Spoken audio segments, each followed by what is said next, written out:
Chers militantes, chers militants, mes chers compatriotes, chers amis de la Côte d'Ivoire, depuis que j'ai eu l'honneur d'être élu à la présidence du PDCI-RDA le 23 décembre 2023 à Yamoussoukro par nos militants, j'ai pu, grâce à leur soutien, procéder à une modernisation et une redynamisation de notre parti.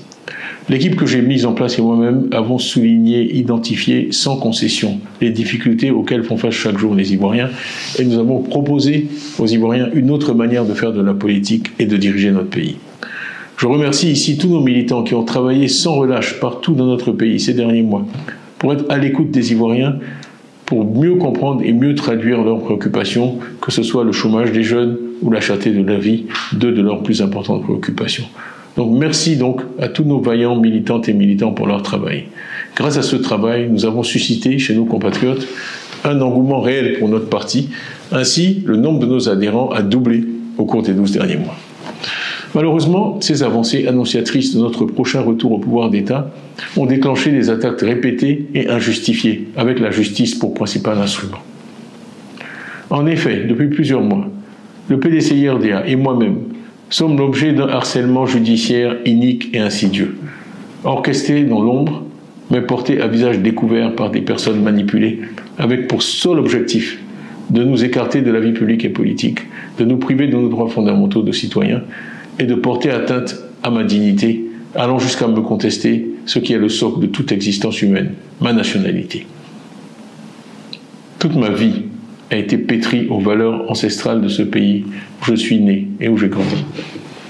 L'éducation que m'ont inculquée mes parents est fortement inspirée de la philosophie humaniste faite de paix, de respect de la personne humaine, de tolérance, de rejet de toute forme de violence que le père fondateur de la nation ivoirienne, Félix Houphouët-Boigny, nous a légué. Malheureusement, il semble que certains d'entre nous n'ont rien retenu de l'histoire récente et combien douloureuse de notre pays.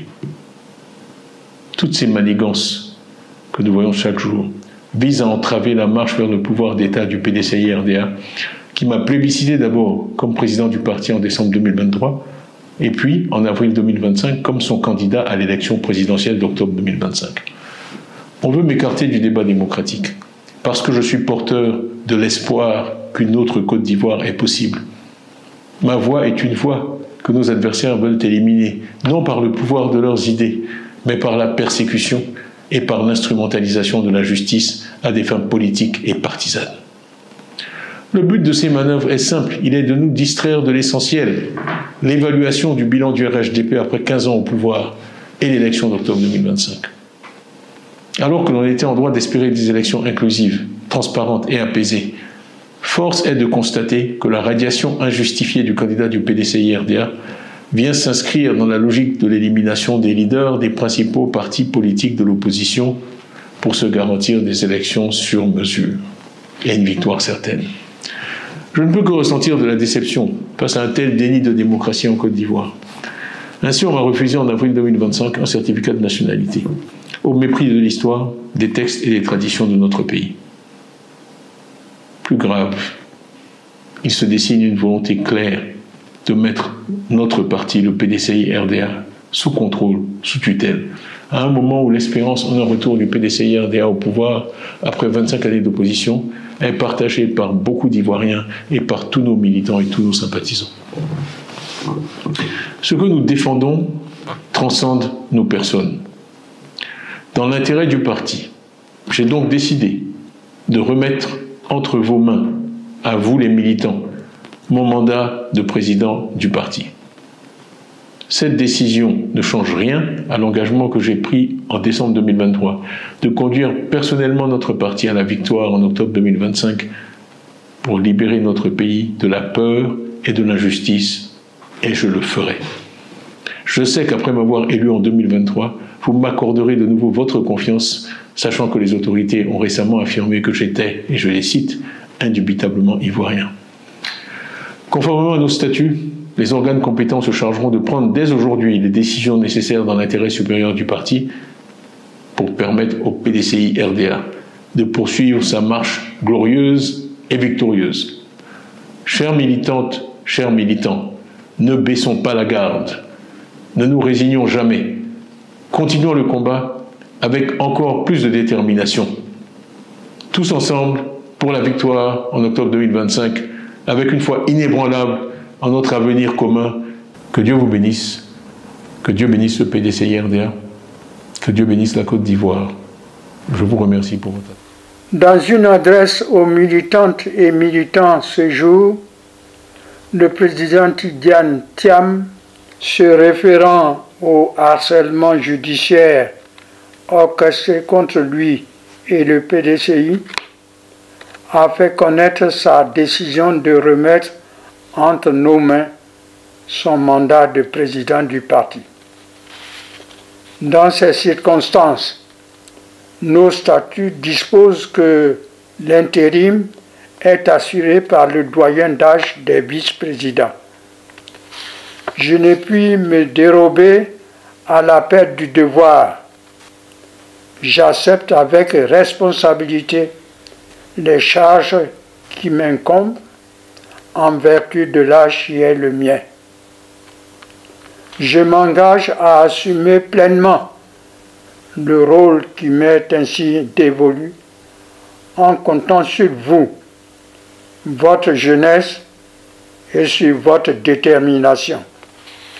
Je lance donc un appel à la cohésion, à la sérénité et à la discipline pour qu'ensemble nous œuvrions à la préservation de l'unité du parti et que, rassemblés, nous puissions sauvegarder l'héritage que nous ont légué les pères fondateurs. Fait à Abidjan le 11 mai 2025.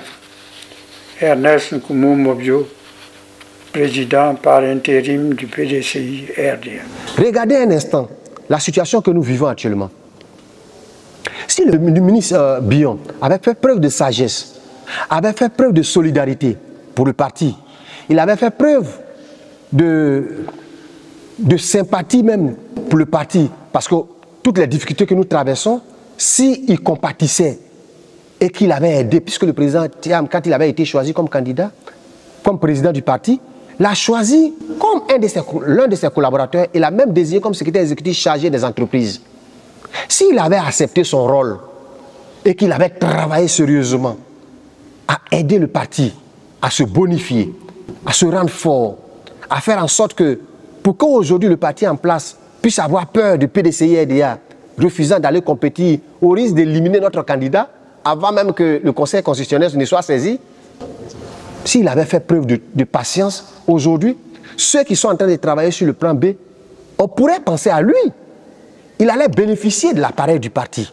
Et le président Thiam allait dire, bon, comme nous sommes face à une situation, les autres voies que j'ai indiquées qui nous permettent véritablement de surmonter ça, au lieu de faire ça, permettons à Bion de pouvoir avancer. Est-ce que vous comprenez?